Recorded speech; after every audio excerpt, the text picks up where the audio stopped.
बीडीसीवर आपले स्वागत आहे. आज आपण पाहणार आहोत श्री गुरुचरित्र अध्याय 38वा. श्री गणेशाय नमः. नामधारक विनवी सिद्धासी पुढे चरित्र झाले कैसी विस्तारा वैकृपेशी म्हणून चरण लागला सिद्ध म्हणे नामधारकाशी तू जे जे मज पुसशी संतोष होतो आम्हाशी. गुरुचरित्र आठविता नित्य समाराधना देख करीत होते भक्त अनेक कधी नाही आरानुक नाही ऐसा दिवस नाही ऐसे होता एके दिवशी दुर्बळ द्विजा आला परियशी असे काश्यप गोत्रेशी नामतया भास्कर ते दिवशी भक्तजन करीत होते आराधन ओठवितात तया ब्राह्मण भोजन करी म्हणून या संकल्प करून येतो ब्राह्मण श्री गुरुशी भिक्षा करविना आपण सर्व सोपास्कार घेऊन आला होता परीक्षा त्रिवर्गाच्या पुरते देखा सर्व असे तंदुल कणिक वरकट त्या प्रामाणिक सोपस्कर असे त्यापाशी भोजन करिता झाला निशी आपण आला मठाशी गाठोडी ठेवी आपले उशी मग निद्रा करी देखा नित्यघडे असेची तयाशी भक्त येते आराधनेशी आरानुक नशी तयाशी नित्य जेवी समाराधनी समस्त त्याशी हस्ती पहा हो समाराधनेची आयती घेऊन आला असे भक्ती आपण जेवी नित्य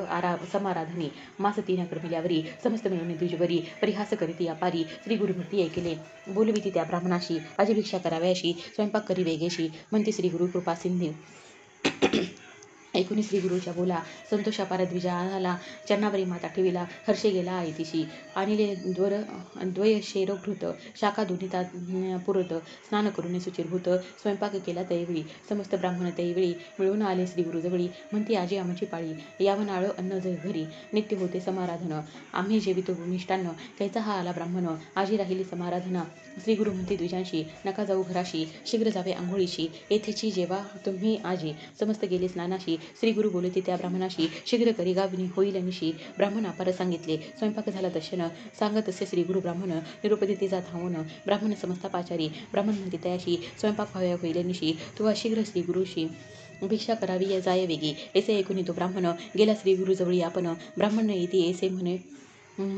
आपण जेवू अपरात्री श्री गुरु म्हणते तयाशी नेमसे आजी आम्हाशी सहपंक्तीने ब्राह्मणांशी जेवू आम्ही निर्धारी ब्राह्मणांसहित आम्हाशी जेवू वाढे घे तू परियशी जरी इंकार न करीशी जेवू तुझे घरी आम्ही ब्राह्मण म्हणे श्री गुरुशी जो निरोप द्याला आपणाशी तुझे निरोप माझे शिरशी ब्राह्मणांसहित जेवू घालीन ब्राह्मण म्हणे विचारी श्री गुरु असती पुरुषावतारी न कळे बोले कवने परी आपले वाक्य सत्य करील मग काय करीतो ब्राह्मण विनवी तसे कर जोडून मजने येती ब्राह्मण विनोद करीते माझ्या बोला श्री गुरु आणि शिष्याशी निरोप जावेगेशी बोलवणी आणि ब्राह्मणांशी भोजन करा म्हणून शिष्य गेला धावत समस्त ब्राह्मणां ते बोलवित स्नान करून आले त्वरित श्री गुरु मठाजवळीक श्री गुरु निरूपित त्यांशी पत्रावळी करावेगेशी जेव्हा आज सहकुटुंबीशी ब्राह्मण करतो आराधना 4 सहस्र पत्रावळी कराव्या तुम्ही तात्काळी उभा होता ब्राह्मणाजवळी त्याशी स्वामी निरूपिती या समस्त ब्राह्मणांशी विनंती करावी तुवा ऐसी तुम्ही यावे सहकुटुंबीशी आपण करतो आराधना श्री गुरुचा निरूप घेऊन विनवित असे तो ब्राह्मण द्विज म्हणते त्यास हसून काय जेव्हा म्हणतो आम्हा वृद्ध ब्राह्मण ऐसे म्हणती निंदा न करा श्री गुरु एकती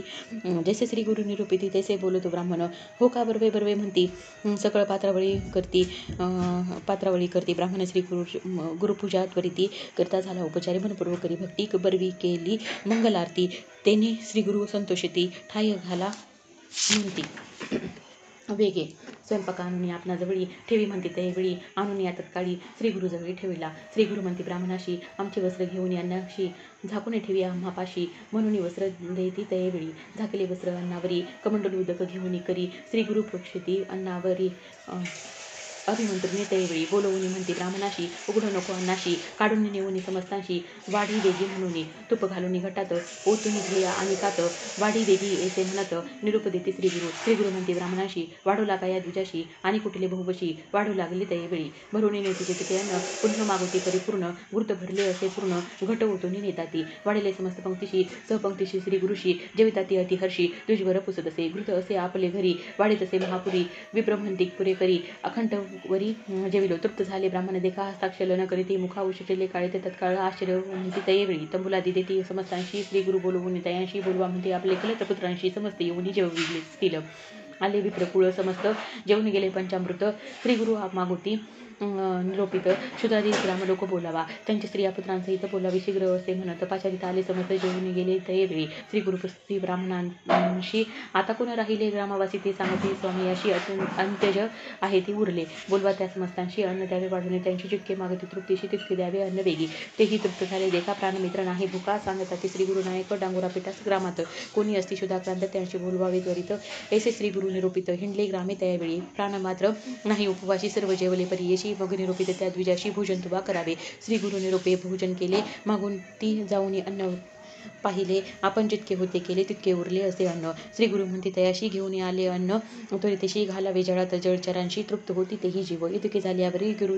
श्री गुरु त्या द्विजा ते पाचारी वर देती दरिद्र दुरी पुत्रपौत्र होतील तुझं. समस्त झाले तटस्थ देखील अति कौतुक म्हणत अन्न केले होते किंचित चारी सहस्र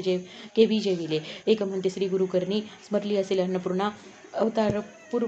अवतार पुरुष परिपूर्णा श्री नृसिंह सरस्वती. नर दिसतो दंडधारी सत्यत्रय मोठी अवतारी नकळे महिमा असे अपारी म्हणती लोक अनेक अपार चरित्रता अमित होय सांगता क्षितिवरी समस्त देवते त्यांचे नवे सामर्थ्य. इति श्री गुरुचरित्रामृते परमकथा कल्पतरे श्री नृसिंह सरोत्पत्ख्याने सिद्धनाम धारक समाधे अन्नपूर्ती द्विजचतु सहस्रभोजनम नाम अष्टादशोत्तमोऽध्यायः. श्री गुरुदेव दत्तात्रय नमस्तु. श्री गुरुदेव दत्त.